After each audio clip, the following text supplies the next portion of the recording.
Welcome back, ladies and gentlemen. Today I'm joined by Joe Tomlinson.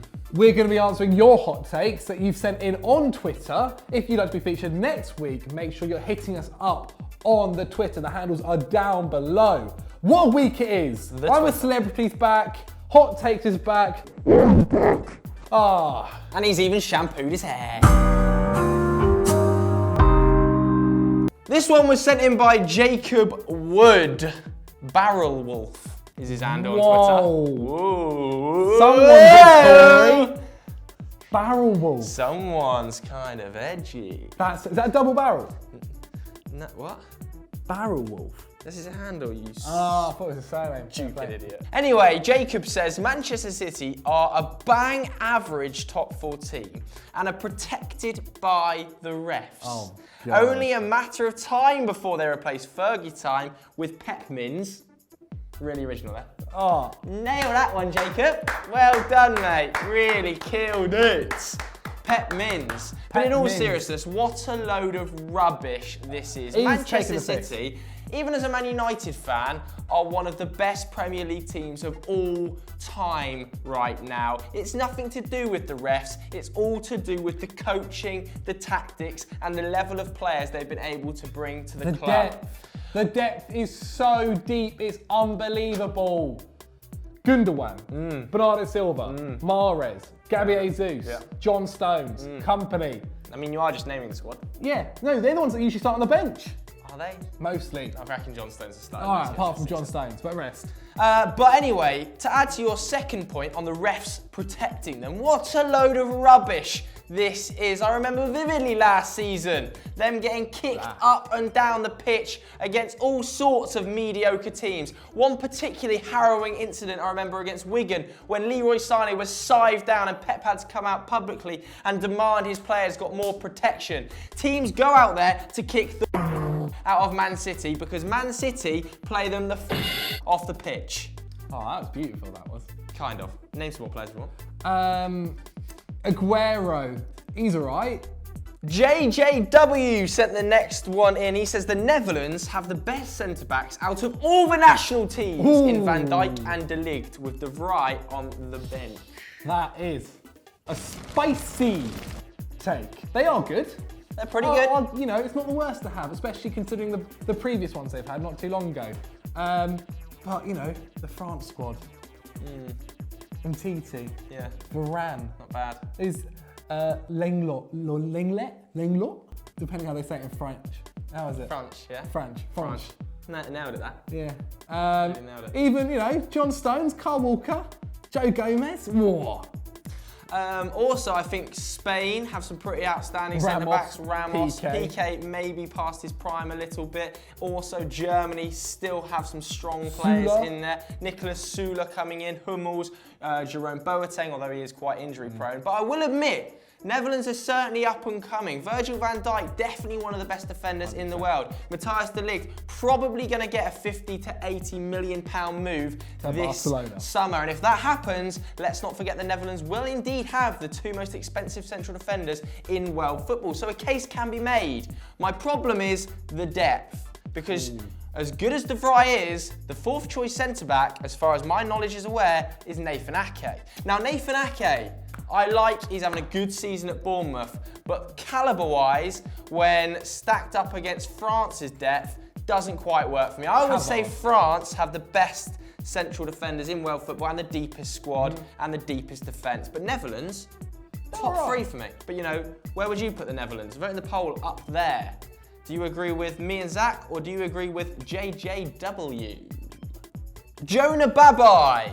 What a name. Wow, he's got Steven Gerrard as his Avi. So, Stevie G, could he be a Liverpool fan? I don't know. Let's tell from the tweet. Could be LA Galaxy. Lukaku isn't yet, definitely a Liverpool fan. Lukaku isn't even in the top 10 strikers in the league. Oh my God. Glenn Murray is a better player than him. Yeah, you know what, right now, I wouldn't even. Get out. He's actually not too bad. Get out. Glenn should have gone to the World Cup. We would have won it if he went. I stand by that. He was phenomenal last season. Anyway, back to the hot take. Romelu Lukaku is definitely in the top 10. Name me the others. You're going to say Chris Wood, he'll probably mention, that Liverpool fan. He'll put Daniel Sturridge up there. He might even throw a Origi. Yeah, he probably would. That's what Liverpool fans are like. I mean, certainly his record stands him in the top 10, if not the top 5. Yes, he's in poor form, but last season was his highest goal-scoring tally in club football or in the Premier League at Manchester United. So let's not write him off completely because he's going for a 6-month bad patch and looks like he's playing in jeans. Too many fans want to think about the present and don't think about the past in general. They look at Lukaku's past couple of games and go, oh my God, he's not scored, and then moan about it, when in fact they don't look at his whole past 4 or 5 years and seen he's a world-class Premier League striker. Yes. What a player. On his day, he's completely unplayable. When he's combining well with wide players, he's unplayable, but Jose Mourinho, I'm going to reveal something to you here. What was your name? Jonah. I'm going to reveal something really secret. Doesn't play the best attacking brand of football. Oh my God, Jonah. Shut the front door. Shut up. No way. You're saying Jose Mourinho doesn't get the best out of his forward talent like Marcelo, Rashford, Alexis Sanchez? Oh my God. It's almost as if you put Lukaku in an attacking team, he'd score bagfuls. But you know, likewise to the likes of Marcelo, who just couldn't get a look in for 6 months and scored absolutely nothing. Should we just write Lukaku off as well? You stupid idiot. Jonah. Never mention Glenn Murray in the same sentence as Lukaku again. Kunal Shah sent the next one in. He says Marcelo is better than Roberto Carlos. Ooh, yes. Yeah, you're saying yes. I do agree. Roberto Carlos, for as good as he is, was a world-class attacker down the left wing. Harsh. Great at attacking, phenomenal at free kicks, powerhouse and a half. However, defensively... Oh, Marcelo's sound as a pound, is he? No. The man plays as a 10 half But the time. defensively, Marcelo is better than Roberto Carlos. I would categorically disagree with Oh that. my God. Go on. I think Roberto Carlos is a far better defender than Marcelo, but Marcelo going forward, probably a better attacker than Roberto Carlos. Other way round in my head. I'm not having it. Marcelo contributes, I think, to nearly 2 chances a game. That's how good he is. Was basically dragging Lopetegui's corpse through 3 to 4 games towards the start of this season. But defensively, even when Real Madrid were winning 3 back-to-back Champions League titles, were not the most sound defensive units. But he plays so high up the pitch, it's aggressive. So did Roberto Carlos. He did to a level, but Roberto he also Carlos was played one of the left wing the whole time. He was at Real also Madrid. one of the toughest defenders in world football. The back 4 he lined up with for Brazil was a defensive powerhouse. Exactly, and that allowed him to attack.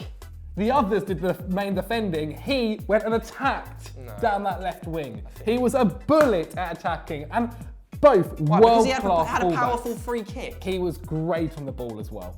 Yeah, so we're in agreement. Roberto Carlos is a better player. No, that wasn't the question. Oh, what? Yeah, it is. He says Marcelo is better than Carlos. I'm saying As Carlos. left back. What? He just says it! Where? Read it, show me. I don't know.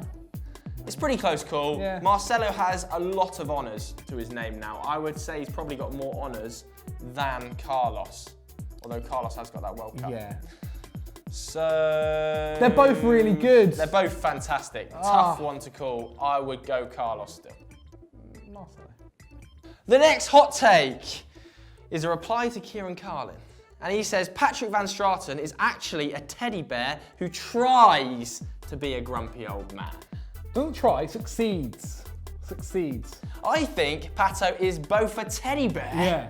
and a grumpy old man. 100%. He is the Football Daily slut and he loves it. Have you seen how many topless selfies he posts on his Instagram? Oh my God, he loves the attention. He adores it. You go on his Instagram and you see there's at least 5 of him without a top on. Yeah. At least. He's a proper teddy bear. That little rug on his chest. Dirty old Oh. git and also a grumpy old git, because trust us, in the office he's just as grumpy as he is on 100%. screen. He hates everything and everyone. There's not a single thing he likes in this world other than that cat of his.